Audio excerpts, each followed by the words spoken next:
Naumay na ba kayo sa paksiw na bangus, sinigang na bangus, at pritong bangus? Yung bangus natin, i-level up natin, gawin nating cheesy baked bangus. Boneless bangus, calamansi or lemon juice, salt, pepper, liquid seasoning, mayonnaise, garlic, dried thyme leaves. Lagyan na natin yung mayonnaise mixture sa ating bangus. Lagyan natin ang cheese. Ang ginamit ko dito ay quick melt.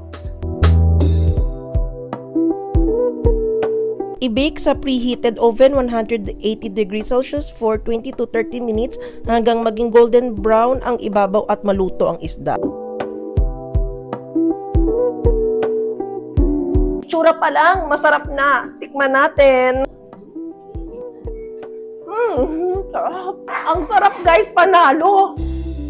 Kaya gawin nyo na to guys. Lang guys, bye! Love you all and see you sa ating next video.